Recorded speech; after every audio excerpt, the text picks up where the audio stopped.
أعوذ بالله من الشيطان الرجيم بسم الله الرحمن الرحيم الحمد لله رب العالمين الرحمن الرحيم مالك يوم الدين إياك نعبد وإياك نستعين اهدنا الصراط المستقيم صراط الذين أنعمت عليهم غير المغضوب عليهم ولا الضالين صدق الله العظيم. Molimo te Bože, neka tuga postane nada, neka osveta bude pravda, neka majčina suza bude molitva, da se nikada nikome ne ponovi Srebrenica. We pray to God, let sorrow turn to hope, let revenge transform into justice, let mother's tears become prayers. May Srebrenica never happen again to anyone.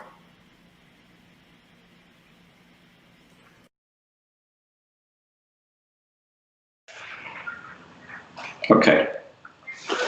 Thank you very much, Haris.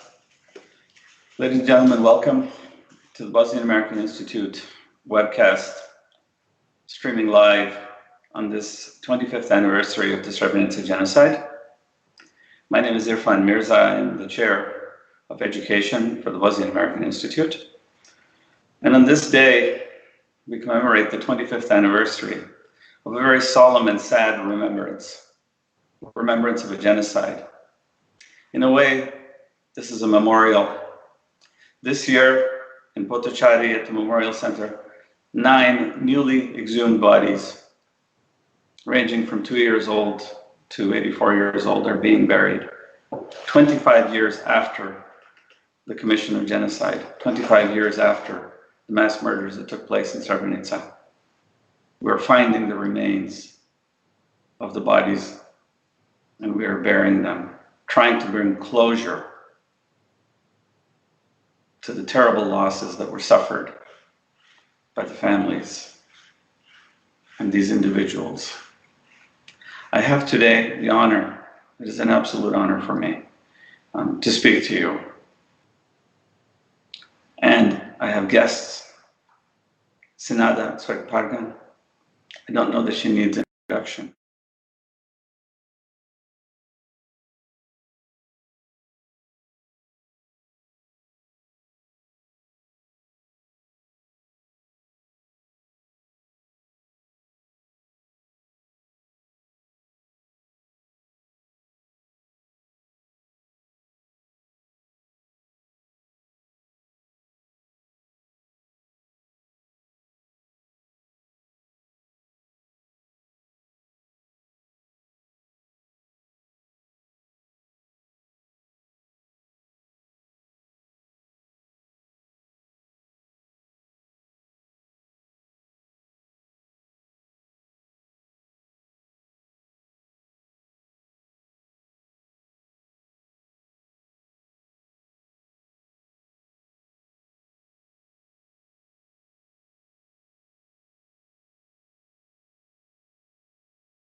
Tuži dan za sve nama, tužan dan. Ali mi ćemo gledati malo na retrospective, nazad. Šta se dešava u zadnjih 25 godina. Imamo mi gosti Senada Cvrk Pargan i Nejra Sumić, i mi ćemo razgovarati malo sa našim gostima također. Ja sam Irfan Mirza, već znate, ja sam, kako bih rekao, glavni direktor od obrazovanja na Bosnian American Institute. I sad ćemo dalje gledati naš program i o čemu vam pričati. Prvo mi smo čuli od mog sina Haris Mirza dovu što je proučio, hvala ti Harise, i molitvu za ovo ko su bili šehidi. I zašto je to važno? Važno je nama da naše djece, sljedeće generacije, znaju da oni imaju znanje od ovog genocida šta se dešava tamo, šta je bio u Bosni i Hercegovini. I tako Haris je nam spomenuo jednu vrlo važnu temu, to je tema budućnosti. Mi gledamo danas 25 godina nazad, a mi ćemo također gledati 25 godina unaprijed. So my presentation today is really going to be focused on looking 25 years into the past. But the only reason we're doing that is because we want to see what to expect 25 years into the future. We know the details of the Srebrenica genocide. It was, as my friend Emir Suljegić said, the center of gravity of the Bosnian genocide. All of Bosnia, since 1992 to late 1995, was under very, very strict occupation, blockade. In Srebrenica alone, 8,372 boys and men, innocent lives were taken. Men were separated from women and then executed. Srebrenica was clearly a genocide. This has been established in international trials, in trials within Bosnia Herzegovina, in Germany, in The Hague, in the International Criminal Tribunal for former Yugoslavia. So when we look back at 25 years, what do we see? The first question that I would ask is, how is 25 different than 24? What is it that we see in the 25th anniversary of the commemoration of the genocide that we didn't see in the 24th? Well, a year more has gone by. More people have been exhumed, more bodies, more burials this year than last year. We see a memorable year. We see acknowledgements of genocide. Prince Charles today speaking about the genocide. Prime Minister Boris Johnson, President Bill Clinton, President Shefik Jaferovic, all talking about genocide. Angelina Jolie, Edin Dzeko, so many people have come and spoken. Right? Nasser Oric, former commander of Srebrenica forces. I think this is important to have acknowledgement, because what it does is it paints the genocide deniers into a corner. But today, what do we see? While we see all of these statements being made by such important people, acknowledging the genocide, expressing solitude, expressing solidarity with the Bosnians and the mothers and fathers and family members of everyone in Srebrenica. We also see in Belgrade protests. On the one hand, a very large and very loud protest by people denying genocide. This is beyond disgusting. This is beyond absurd. And a handful of mothers standing on another side, requiring police protection in Belgrade, known as the Women in Black. This handful of mothers carrying the shame of the crimes against humanity and the atrocities and the genocide committed against the Bosnian people. A handful of mothers in Serbia have to be protected so that they can express their sorrow for what the Serb forces did in Bosnia Herzegovina. I have no qualms about calling this out. I have nothing to hide from. We've seen, all of us, witnessed what happened in Bosnia Herzegovina. For all of us who were there, whether you're a Bosnian, or from Serbia, or from any of the former Yugoslav republics, or from any of the international community, the observers, the peacekeepers, the humanitarian workers, the political representative, the diplomats, everybody, the international corps, the press corps, everybody who came saw exactly what happened. It was genocide. There's no doubt in anybody's mind about this fact. Now we go back 25 years and we say, what have we accomplished in that period? There's peace. We're grateful for that. We're absolutely grateful that they're not shooting it at innocent people anymore, that they're not shelling, that they're not raping or torturing or imprisoning in concentration camps, that they're not expelling millions from their homes, that they're not disenfranchising entire families. But we need to see progress. In 25 years, I would expect those who committed crimes, those who participated in the crimes, to be brought to justice. So let's look at the record. What does it show? 111 indicted in the International Criminal Tribunal.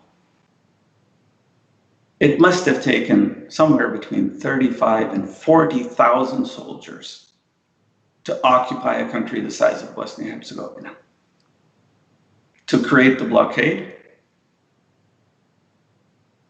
to support, at least support, if not directly commit the act of genocide. And yet, 161 indicted, 111 cases completed in the International Tribunal. This is a drop in the ocean. And today, the apparatus, the entire apparatus that supported the military operation of genocide, the political, economic, social, cultural, religious institutions that supported genocide, are left intact. And they continue to support many who participated in the war, who participated in the act of genocide. They continue to support them in positions of authority in the very places where genocide was committed. That apparatus was never dismantled. In fact, the apparatus was never challenged. All those 40,000 that have participated are still at large. They need to be brought to justice. The countries that supported the genocide, in particular Serbia, who had a direct hand, if nothing else, according to the court, that it could have done more. But we all know that the Serb forces committing the genocide in Bosnia were supported across the Drina River, which is where Serbia sits. That has never been accounted for. Today in Bosnia, we don't see that genocide and genocide awareness is being taught in the schools. It's rare to hear about that. In fact, genocide denial is being taught in schools. This means that we are enabling, through this process, of breeding the next generation of genocide deniers. That's a scary thought. That genocide denial will not only happen by those who committed it, or their immediate family members who knew firsthand of it, but that it will continue to be bred in future generations. This is not the outcome I was expecting 25 years after. And now I ask you, 25 years into the future, if I live that long, I promise you, I will have another broadcast, a webcast, and I will come back 25 years from now if I'm alive. And I will ask this question: what did we learn in the last 25 years? And what did we accomplish in the last 25 years? That means in 2045, we will have this discussion. And if the answer is that things did not change, that we did not hold Serbia accountable, that we let, like the previous time, the statute of limitations expire, we have let our people down. We have not lived up to the promise that we are about to make to the next generation when we say, we are doing everything we can and we will do everything we can. We promise to ensure that genocide doesn't happen again. We will let down that generation, our children, Haris, that you saw earlier in this broadcast. We will let him down if we don't do something about dismantling the apparatus. In 1992, the world put an arms embargo on Bosnia and Herzegovina. We robbed Bosnia by doing this of the right to defend itself. Every single human being, 4 million plus people that lived in Bosnia and Herzegovina, were robbed of the right to defend themselves. Children could not be defended by their parents because we placed an arms embargo. Against Europe's fourth most powerful army, we found Bosnians defending themselves with farm tools, with hunting rifles, with bare hands, against Europe's fourth most powerful, fourth strongest army, the Yugoslav People's Army, which supported the Bosnian Serb forces. There's been no accounting for that. The tax dollars that Bosnians paid into Yugoslavia, that built that army, that bought the bullets, that was the same money, the same economics that were used against the Bosnian people during the war. In my language, in my understanding, in my culture, this is known as betrayal. This is treason. The Yugoslav People's Army committed treason in 1992 to 1995. There are penalties for traitors. We have not brought them to atone. The international community had 36,000 observers, military observers, in the theater of operations in Bosnia and Herzegovina and in former Yugoslavia. 36,000 observers watching genocide unfold. They stood by complacent. They say complacency is the equivalent of complicitness. Something needed to be done, and yet it wasn't. So back then, we described it as an embargo on weapons. The world sold each other on the idea that this would limit the war. The ultimate outcome of military action is genocide. It's a sad, sad outcome, where an entire race is wiped out.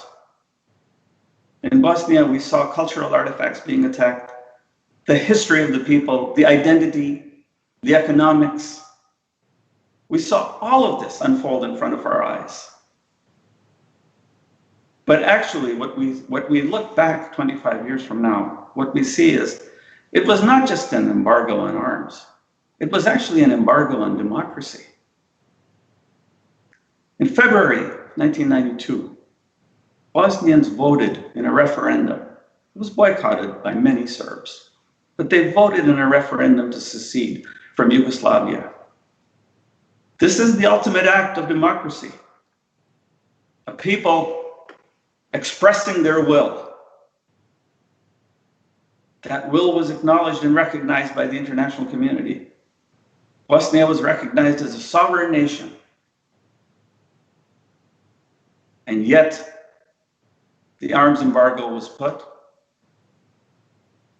and we see it today as an embargo on democracy because Bosnia was never allowed to fulfill its destiny as a sovereign nation, the destiny that its people had cried out for, the destiny that they fought for 2.5 years, the destiny that they gave their lives for, that 8,372 innocent people were sacrificed for in Srebrenica.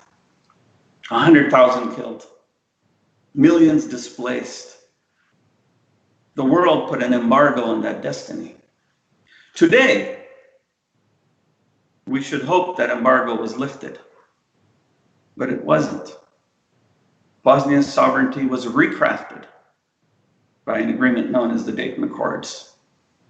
It was recrafted by just about everyone, and a gun put to the head of the Bosnians, yet again, to say sign, or we will allow genocide to continue. Sign, or we will allow genocide to continue. Please think what this means. They signed. It wasn't just, it wasn't right, it wasn't democratic, but at least they stopped shooting. And they've stopped. For the last 25 years, they haven't shot. a single bullet. But perhaps they don't need to anymore. Perhaps their mission can be continued. The apparatus that supported the genocide, that initiated it, that mission perhaps can be continued through other means. Economic domination, cultural overwhelming of society,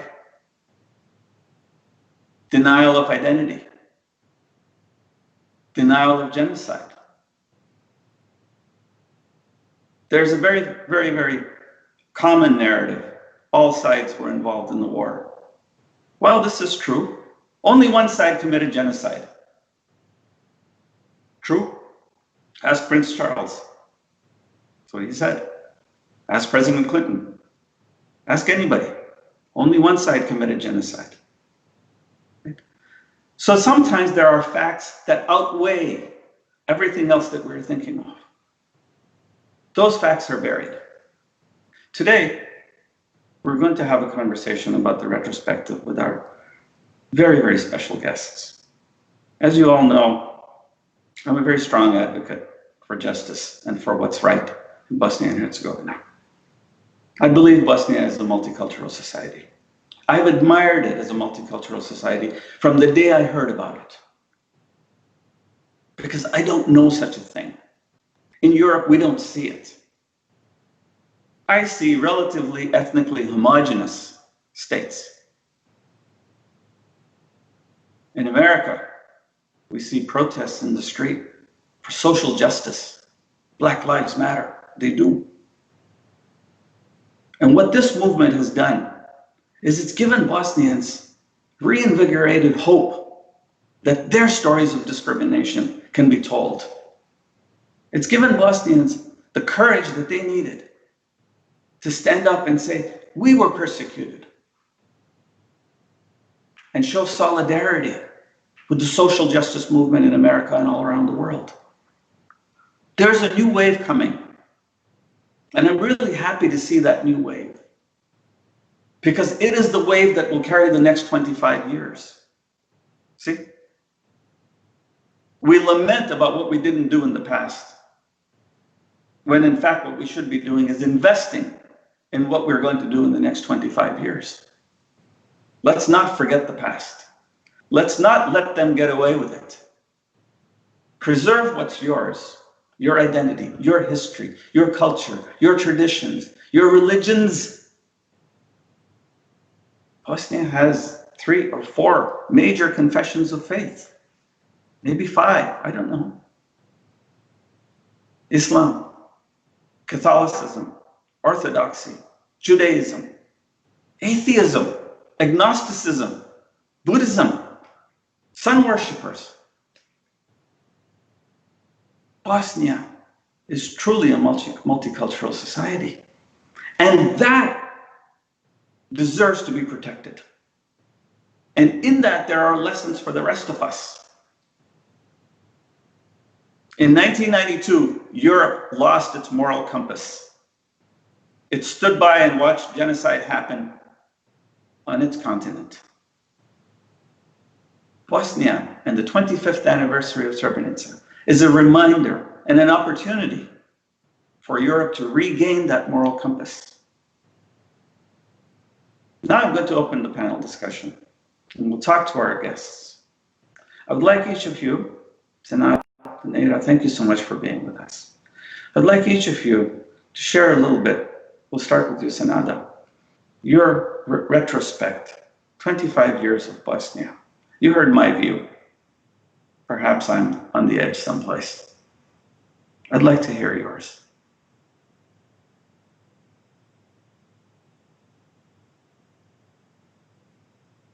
Senada, you might be on mute. Yeah, I just did it. Well, first of all, I would like to thank you for invitation to this great event. I am very sad today. Just had one event where I'm coming as more tired than ever before. Spoke with Nasser Oric and Avda Husseinovic for almost 2 hours on the same topic. thank you for doing this, Mirza, with Bosnian American Institute. It means the world to all Bosniaks, especially Bosniaks from Srebrenica. As you mentioned earlier, I am one of the survivors. My experience from the war in Srebrenica is very painful, sad, first of all. The wounds inflicted on me and my family, they will never regenerate.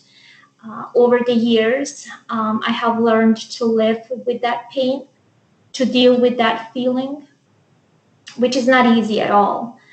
Surviving Srebrenica was like winning the lottery.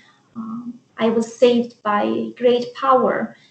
And that is why I believe that as a survivor of the war, the genocide of Srebrenica, my mission is to tell the truth about it.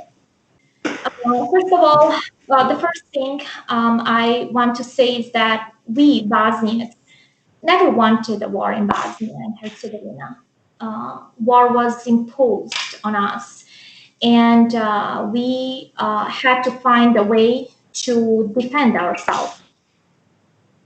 I would also like to point out that the genocide of Bosniaks was not committed only on July 11th, 1995. The genocide began from the very beginning of the war in April 1992, and that genocide is still going on. On July 11th, 1995, 8,372 unarmed Bosnians were killed, and by then between 2,000 and 3,000 civilians had been killed in Srebrenica. July 11th was recognized as genocide in 2007 by International Court for War Crimes committed on the territory of the former Yugoslavia. But genocide happened all over Bosnia and Herzegovina. Some of the cities are Bratunac, Srebrenica, Goražde, Višegrad, Tuzla, Sarajevo, Bihać, Brčko, Bugojno, Sanski Most, Prijedor, Kozarac, and etc.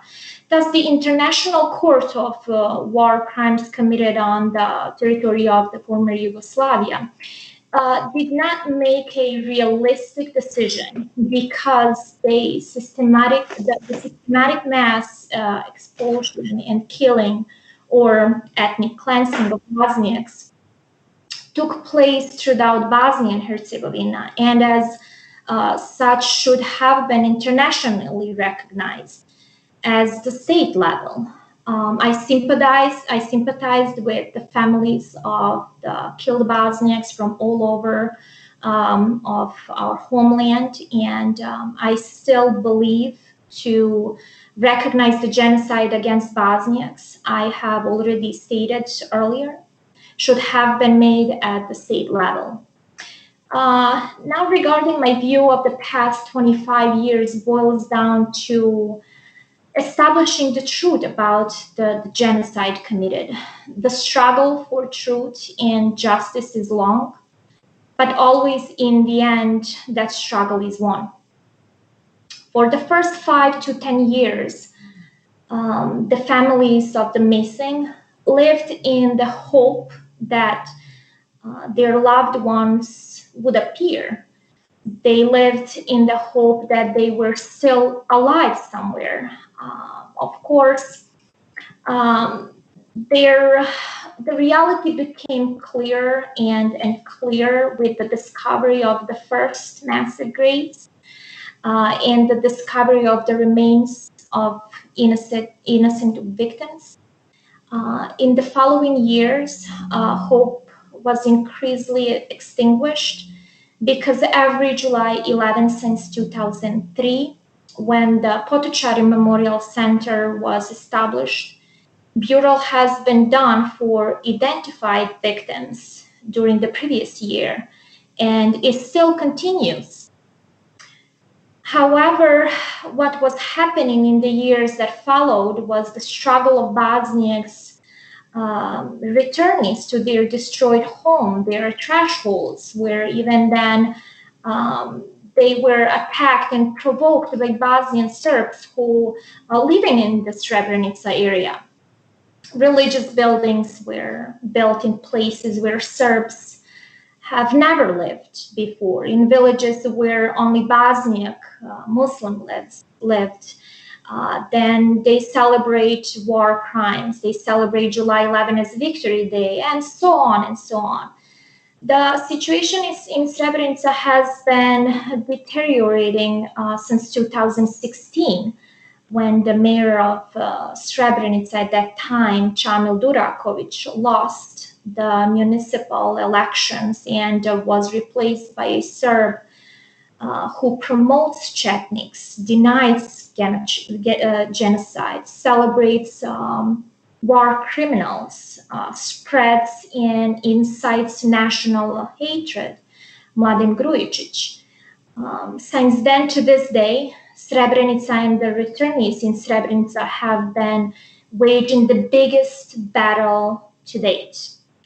The battle against the denial of genocide as the last phase of genocide, the battle against the spread of untruth, the battle for justice, the battle to preserve the memory of the innocent victims of genocide against the Bosniaks of Srebrenica.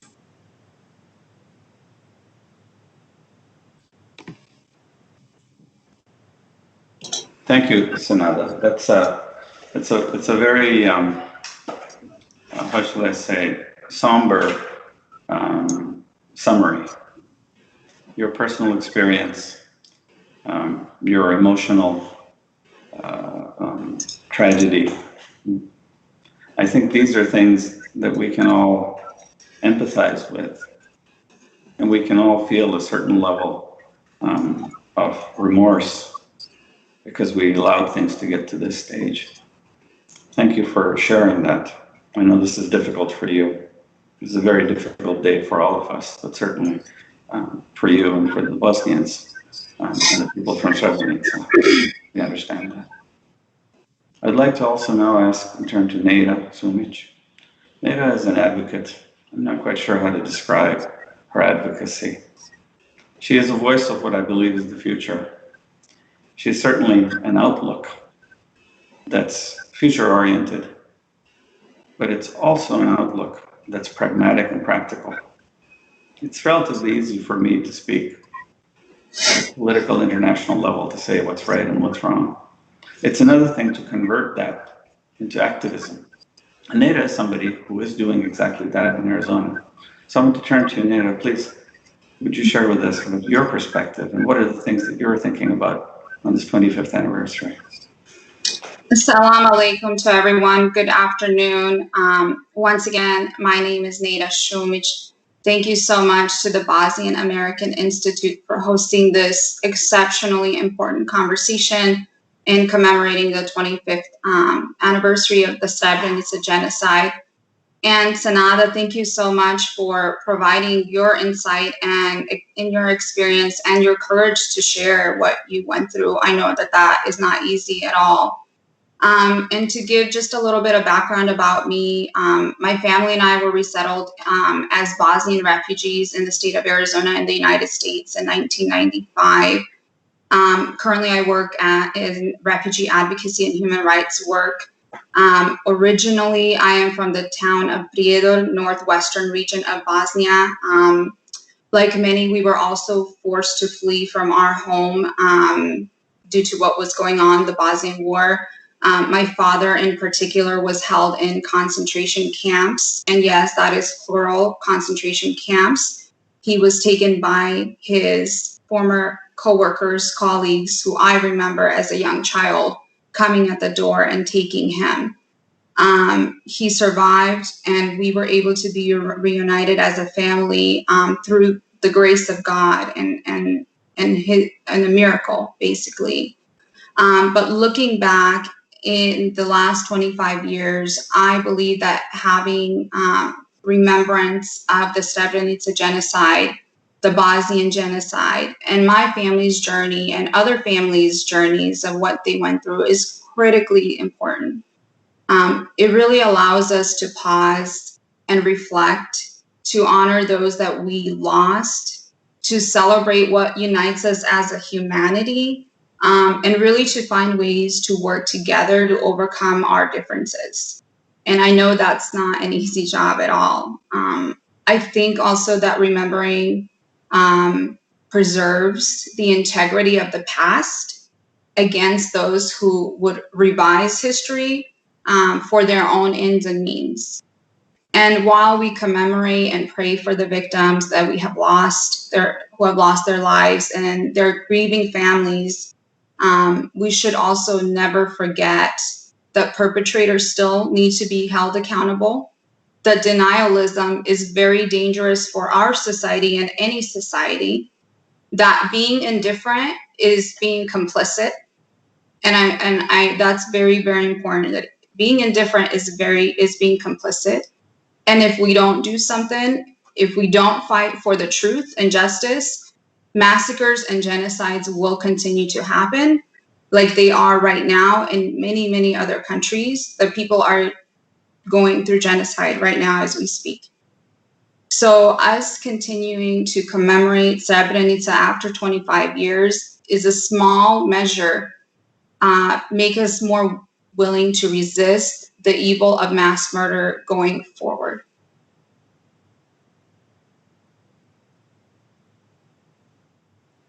Thank you so much, Nejra.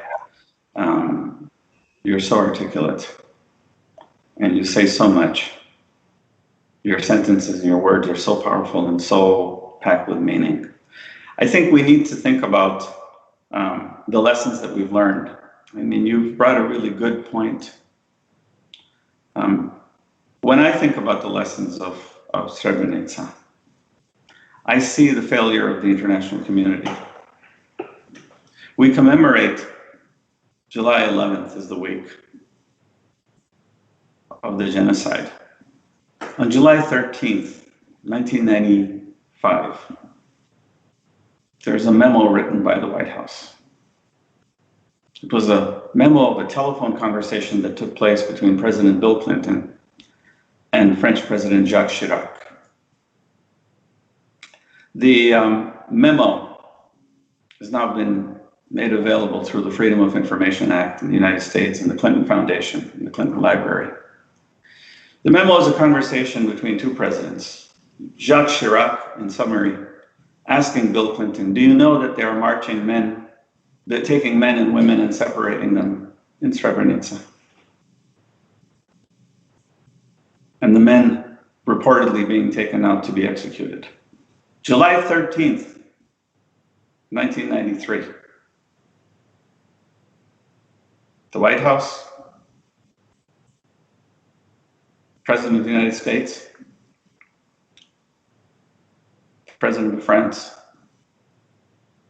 knowing what was happening. Yet we waited until Bosnian forces advanced before we called for a ceasefire. Lesson learned. Act when you know something. President Clinton and all presidents, all political leaders, here's a lesson for you. Read the memo. It's publicly available now. We should have acted on July 13th. We should have acted a lot earlier. The best deterrent to genocide is prevention. We didn't do that. We need to make sure that we do that. But there are lessons for the rest of us also. This is for the presidents and the leaders of the world. I understand that. What do we do? What can everybody do? What can diaspora do? What do ordinary citizens do? How can we make sure that our indignation with genocide is heard? Our indignation with social justice is turned into action. How do we ensure that our elected public officials do our will what we want them to do, not what's politically expedient for them, not some agenda that's being unfolded a continent across the ocean. How do we make sure that our political and publicly elected officials aren't manipulated by the propaganda machine? Milosevic had a gigantic propaganda machine. He was able to leverage that propaganda machine to bring so many Serbians to his rallies, hundreds of thousands. He was able to co-opt members of the Yugoslav People's Army to commit genocide. That's some propaganda machine that he had. The machine was never dismantled, by the way. So what do? How can we express our indignation and let our elected officials know in the United States, in the UK, in Bosnia, in Serbia, that we will not tolerate, as you said, Nejra, bystanding, complicitness, complacency? How do we do that? Senada? Well, Mirza, this question is very complex. You know that history seems to be repeating itself. Although after every genocide committed anywhere in the world, it is written about, researched, and taught in schools and universities, and awarenesses of it is spread among the people. But it still was happening and still is happening. It is common knowledge that genocide against the Bosniaks was the 11th genocide that was committed against Bosniaks on territory of Bosnia and Herzegovina. So far, we and those who started it have read in history textbooks, but this hate syndrome has never been destroyed. However, in my opinion, as someone who survived all possible horrors of a war and genocide, the most important thing is the protection of personal identity and education of young generations. An individual without an established identity is inconspicuous. Therefore, the most important thing is to know who we really are, who our roots are, and to establish that identity in our children. Then comes the second most important element, education. Education should be based on truth, wherever it may be, accompanied by facts, which play a key role for each segment of education. In our case, the Srebrenica and Bosnian genocide, it is not enough to educate only our children, Bosniaks children.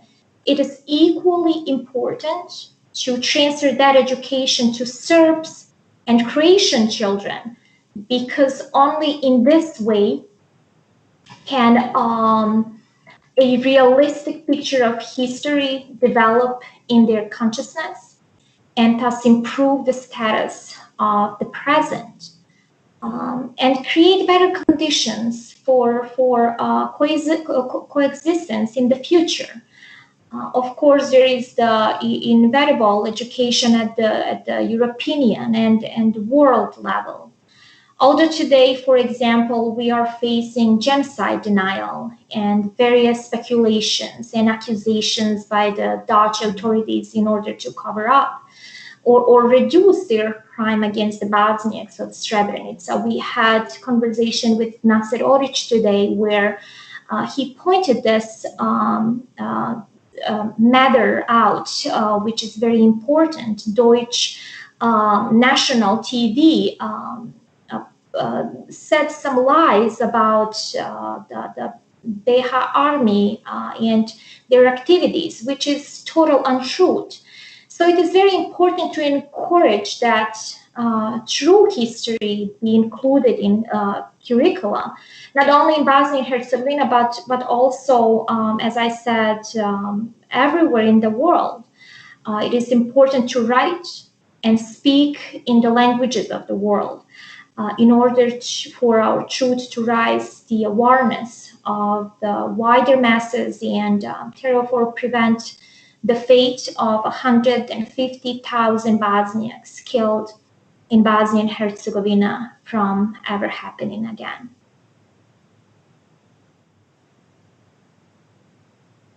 Thank you, Senada. This is so insightful. To think about this, not just to educate the Bosniak children, but to make sure that everybody's learning in Serbia and in Croatia as well, and all of former Yugoslavia and all of Europe. I think this is why Remembering Srebrenica is establishing the center in the UK as a place where people can come and study about Srebrenica genocide and learn.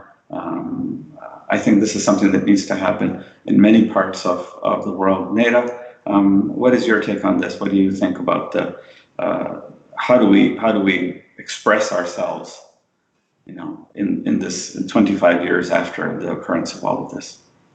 Yeah, and I couldn't agree more with Senada, the points that you were making. And I mean, as you mentioned, this is a very complex and it could be a long answer, but I'm going to keep it short for the sake of our time. But to me, there's three things that really specific things that come to mind.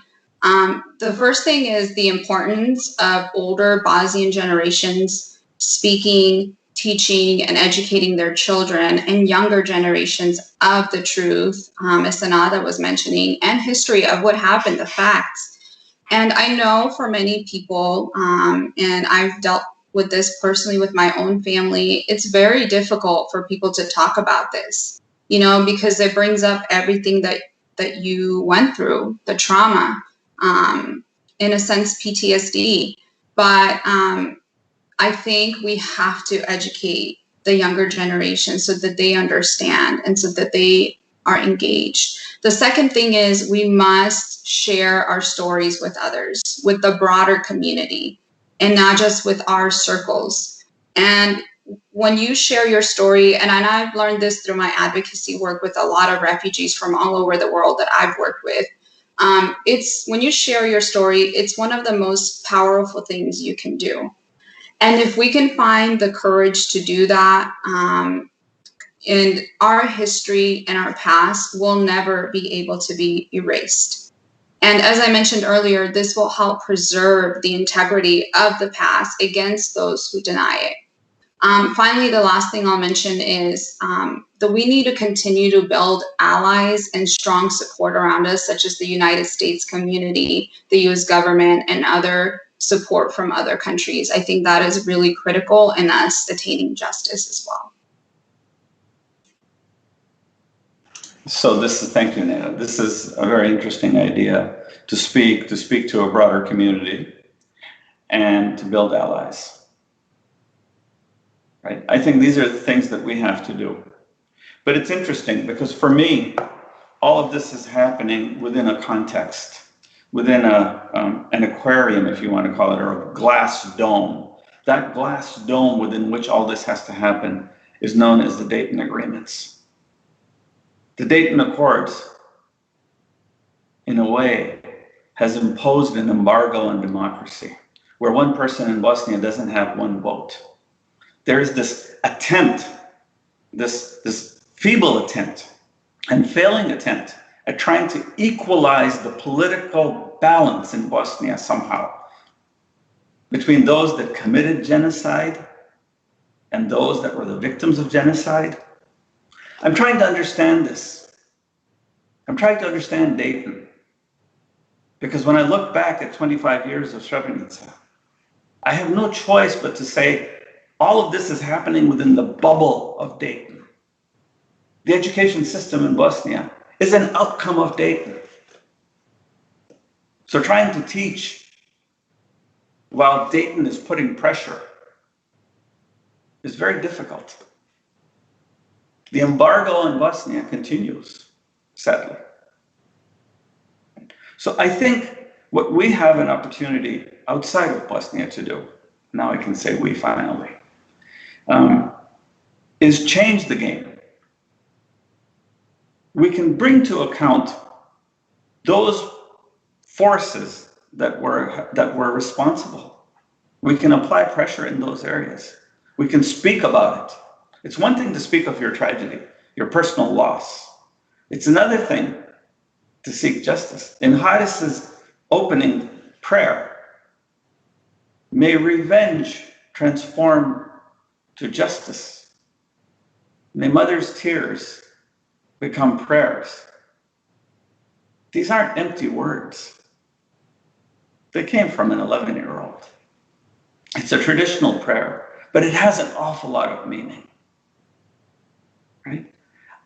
I pray that there is a better future for all of the people who live in that region. I pray that mother's tears turn into prayers of hope, into opportunities. I think these are important things. And as diaspora, there's the opportunity to become active. As you said, Nejra, to engage with the broader community. Our elected officials in the United States are interested in social justice. They are out demonstrating and marching. This is an opportunity to gain allyship with them. Bosnians are here in America because of social injustice, because of extreme discrimination, because they were expelled for just being who they were, right? In America, the demonstration on social justice is about people being persecuted for who they are. In an imbalanced way. The same thing has happened in Bosnia and probably continues to happen today. We just happen to overlook it because the injustice in Bosnia is a lot less than the injustice that used to be when they were shelling and shooting, right? So today we have an opportunity to engage, to be more active. What would you say to the young people in America? We have a very large young mladi diaspora, I guess you can call them. The young diaspora, offspring of Bosnian first generations. Many of them born here in the US, in fact, now 25 years after Srebrenica. We can look at that population. Some are very young, some are older. What do you say to them? How do you motivate them? How do you give them hope that 25 years from now, when you have this webcast, and maybe Haris is sitting here in my chair, what are you going to reflect back on, and how do you give them hope? Senada? Well, Mirza, I'm going to give some examples, and I must point out ICNUB, the Islamic Community of Bosniaks of North America, has so far shown that it is the most organized community of the Bosniaks diaspora. Their focus is the unification of all Bosniaks in the diaspora, which is a great example of what a community, association, organization should look like. And that's the main key for the younger generation, unification. With the support of the Islamic community of Bosnia and Herzegovina, ICNUB has helped to implement many projects in our diaspora. That taken by their example, the Bosnian diaspora has begun to strengthen in recent years, and its activities are already greatly helping the motherland. However, some other important organizations that cannot act independently and progress towards the goal of improving the situation in Bosnia and Herzegovina need support from the very top, the government of the Federation of Bosnia and Herzegovina. We have the example of the Advisory Council of Bosnia and Herzegovina based in Washington, which has been operating for about 20 years and lobbies for Bosnia and Herzegovina at the political level in the US government, and which is, for example, self-funded by voluntary donors. This organization is of key importance for the political scene. So I believe that the government of Bosnia and Herzegovina must get involved in some way and enable this group of people to work adequately. So my point is that our homeland should get more involved to help us help them.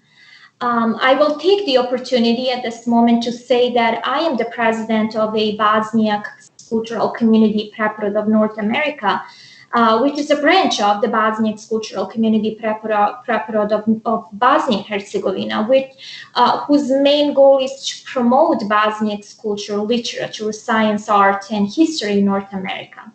We were founded 5 years ago. We are also self-financed, but only this year we make concrete and mutual connection with the main office in Bosnia. That's very unfortunate. Through our activities and plans and programs, we strengthen the connection with our homeland and pass on adequate knowledge to the young generations born here, so that through the culture of Bosniaks, we would not end up in a situation of possible neglect of identity. So again, I'm going to repeat, Bosnia and Herzegovina, the capital city Sarajevo, should help us to help them. That makes total sense, Senada.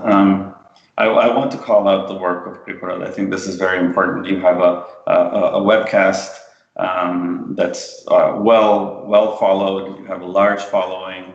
I hope to be and look forward to being a guest on it sometime.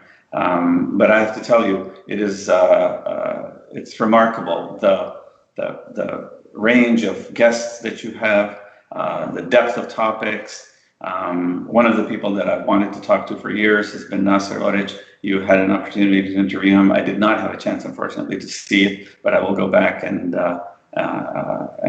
look at the recording of it.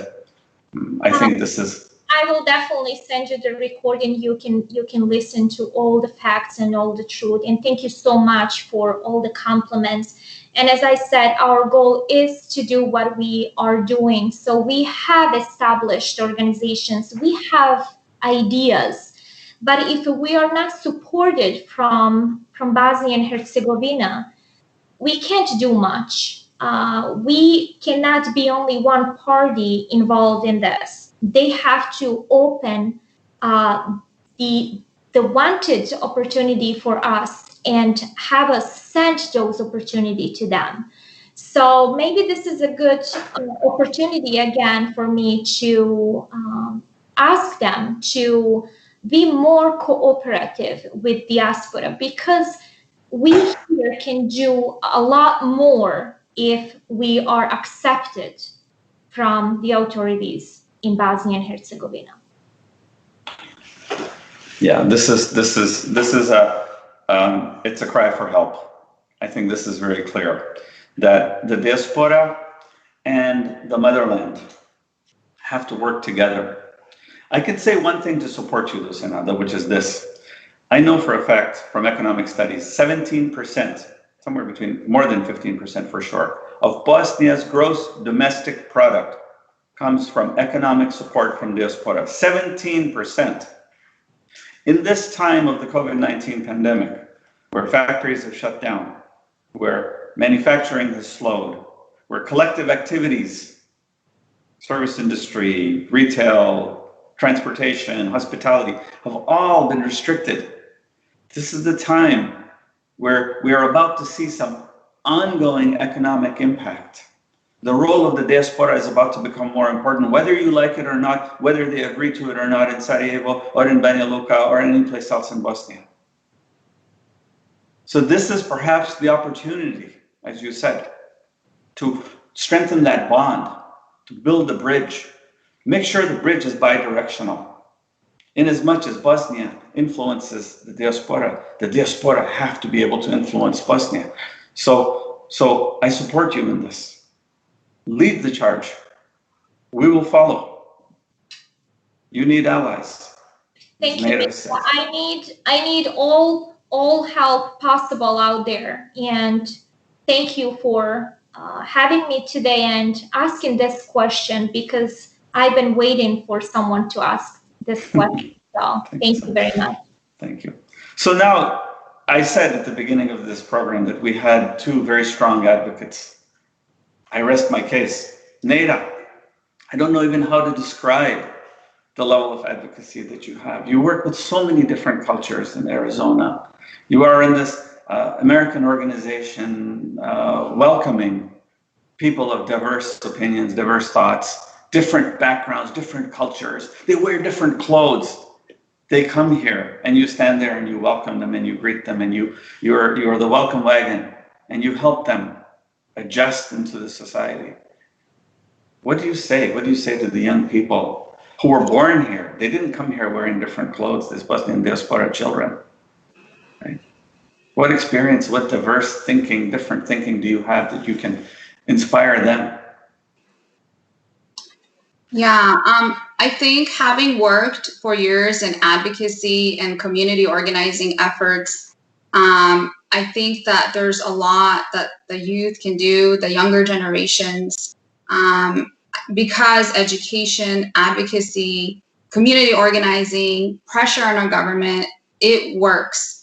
And as Senada was mentioning, we need to take action now more than ever, right? And we need the Bosnian community in the motherland, and we need people here, our community, our younger generations, and everyone to help support these efforts. And I think it needs to be a collective and a joint effort. And I think there is still some work here in America and the States that our Bosnian community can do to improve on as well. I think not just commemorating the anniversary, but we need to push for action and progress and accountability. And we need to increase the Bosnian American engagement here as well as over there, and work collectively and really look at what advocacy measures we can take on.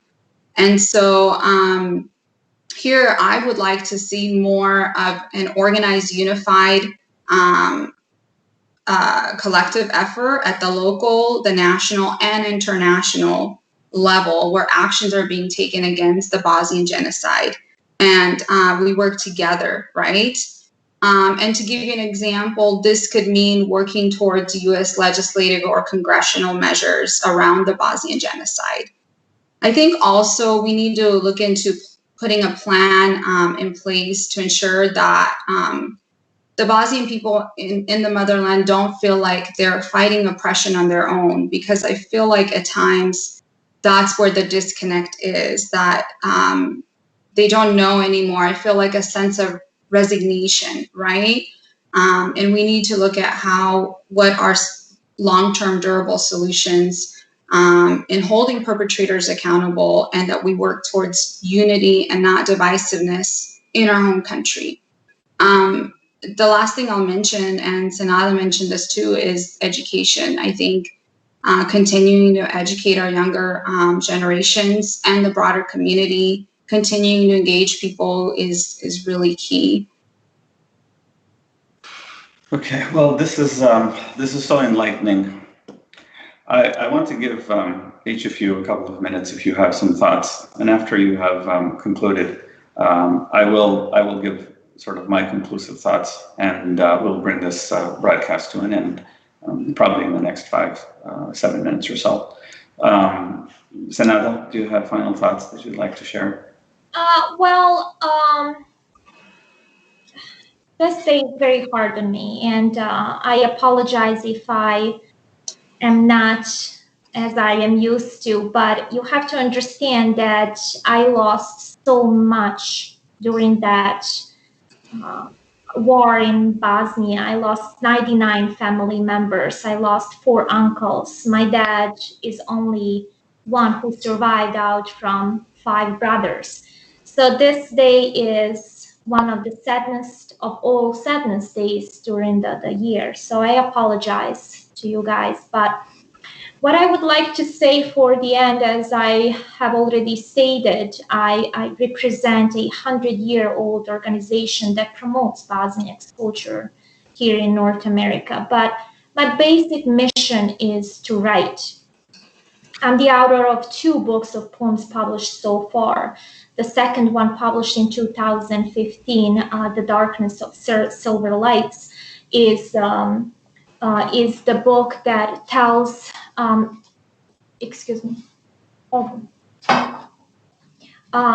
book that tells about people, my friends, my closest friends, classmates that I lost during the war. And that is very powerful. And I talk about the horrors I experienced as a 17-year-old girl in Srebrenica. My mission continues because I believe that the written word is the most valuable weapon for the fight against untruth, the denial of genocide, the fight for justice, which is the only important and the only authoritative one. No one will ever be able to prove the opposite of the facts in the cemetery of the Memorial Center in Potocari, with their lies, provocations, incitement to hatred.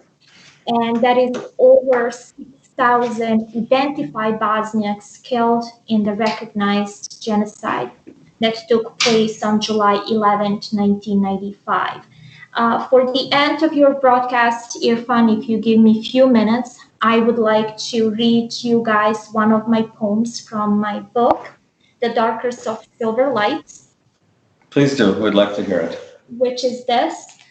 The message in the end of my book, as you can see here, says, I don't forgive and I will never forgive a single innocent life to those who committed these acts. So each poem in this book has a story behind it, has a story that I was part of. And I am talking and writing about people who in some way had some kind of impact on my life later. From the Potocari poem, For My Lost Brothers, For My Best Friend, and Anticipation, many poems that are full of pain and sadness. I dedicated this book to innocent people killed during the war. The one that I would like to read you guys today is not the better than the other, the sadness than the other, but I have to pick one, right? So we are talking about Janaza today, and I would like to maybe because of Janaza and July 11th, read you the Tombstones in Potocari poem dedicated to cemetery in Bosnia. And do you want me to read in English or Bosnian? Maybe you could do both. Would that be okay? Sure. No problem. Ooh. Dispersed throughout the fields and hills, they are warnings and a call to wake the human consciousness. This entire life is the waiting of God's justice and nothing else. All that's left behind are a few tombstones and some deeds. An unused able rug is knit by the enemy's rope. Its designs are an inseparable connection of innocent blood, pure lives, and pain. His endless home is religion. The tombstones are the foundations of this nation, indestructible protection. They are tears for mother's eyes and pain for the father's heart, and a screen for the sun's rays, a guide for future generations. Tyranny, the arch of the devil's ring, the roof of the executioner's evils, injustice. On top of each and next to each other, a name and tesbih, memories and love, prayer and cramps. They are haram for the kafir and a constant nightmare. They shine at night and sprout in a saf, springing from the sleepness of murderers, torturers, executors. They are the punishment of Judgment Day, tombstone next to tombstone. Bosnian is better for me than English, so you probably will feel more in Bosnian, so I am going to read this poem in Bosnian. Nišani u potočarima, rasuti poljima i bregovima, oni su opomene i pozivi na buđenje ljudskoj savjesti. Božje pravde čekanje cijeli ovaj bogovjetni život i ništa drugo. Iza njeg tek ostane nišan i poneko djelo.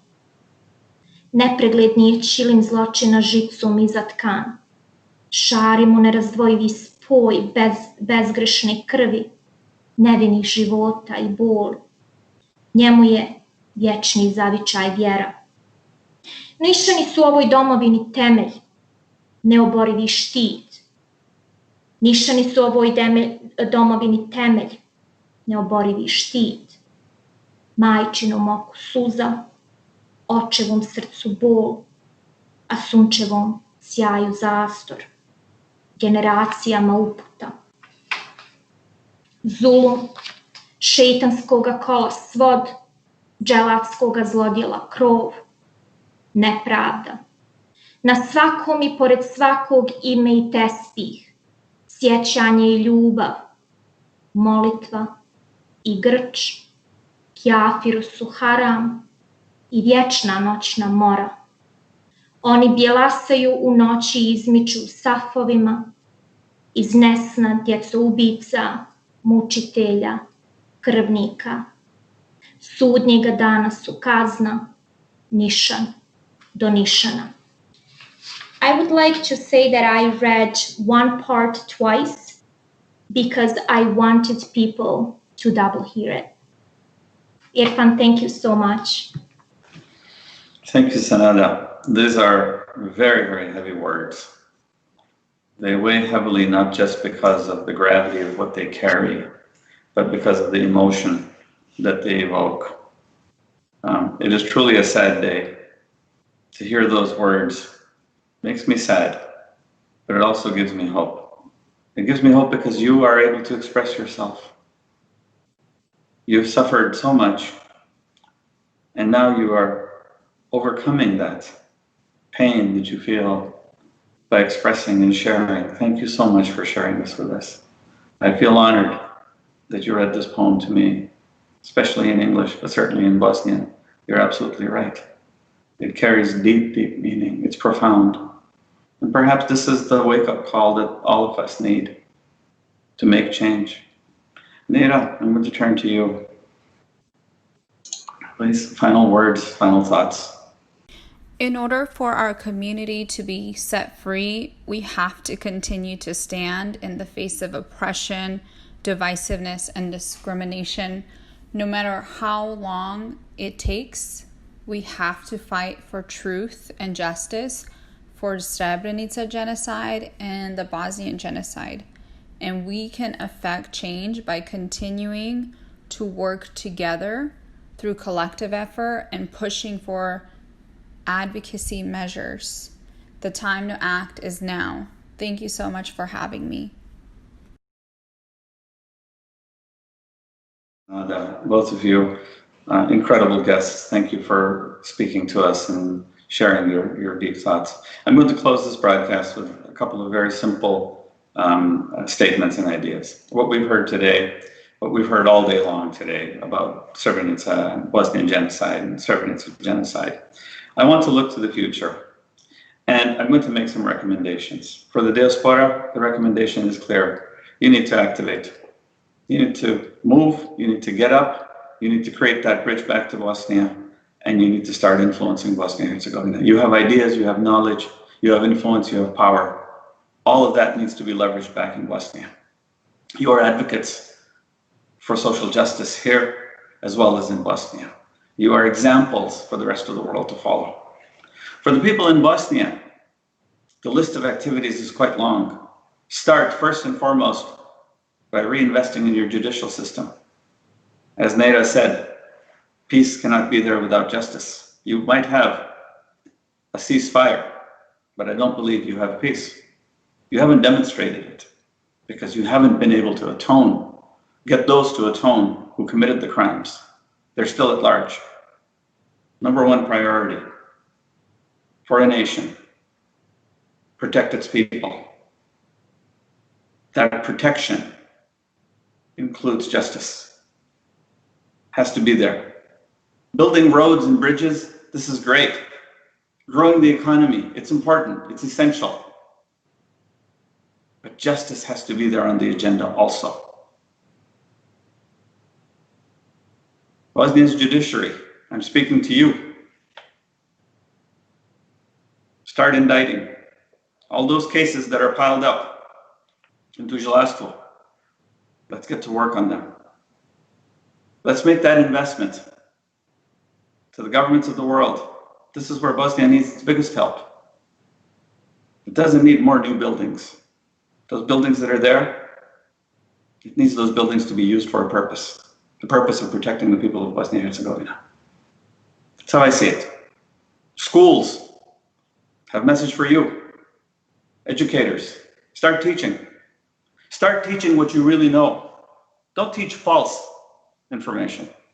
Don't teach fake education. Teach the things that matter. Genocide happened in this land. In the United States, we see resolutions and proclamations being passed all over by city councils, by state legislatures, by the United States Congress. Senada, you talked about that. The advocacy that Bosnians are doing in Washington, D.C. All of those are memorializing that genocide happened, and the people who survived that genocide came here and resided in the United States. 100 years from now, we will look back at that proclamation, and we will ask, where did these people come from? Oh, they came from a land where there was a genocide. When we go to that land, are we going to now have reconciliation to say, oh, these people escaped the genocide, and yet we don't see a record of it in Bosnia and Herzegovina, or in Serbia, or in Croatia, or in Montenegro? We need to see that. Start teaching. Otherwise, you will be part of the denial of genocide. That's a sad thing to be a part of. I don't want to be a part of that. Other issues, Bosnian identity. You have such a tradition, such a powerful and rich tradition. I encourage you to preserve it. In the United States, it's what makes the fabric, this mosaic of America, so beautiful. In Bosnia, you have a mosaic also. Preserve that mosaic, acknowledge it. Don't let somebody from the outside take it from you. That's my message. Bosnia's sovereignty was established in 1992. It's not going away. Anybody that has the idea that Bosnia can be divided, I'm sorry, your idea is wrong. It's not going to survive. It's not going to sustain, it's not going to persist. Anybody has the idea that Bosnian identity can be taken away from its people, it can't. They have it in their hearts. It's in their heads, it's in the offspring. It's going to be here and it's staying here. Bosnia's future is with the young people. Invest in them as much as you can. Listen to them. I listen to them every day. They're telling me this broadcast is too long. I'm going to listen to them. Thank you all so much for being here and for giving me attention and time. Both of you, Nejra and Senada, it's an absolute honor. Respect to both of you. I look forward to talking to you more in the future. This is Irfan Mirza from the Bosnian American Institute. I thank all of you for having the patience and the tolerance to listen to us and to me today. Until we speak the next time, Thank you and goodbye.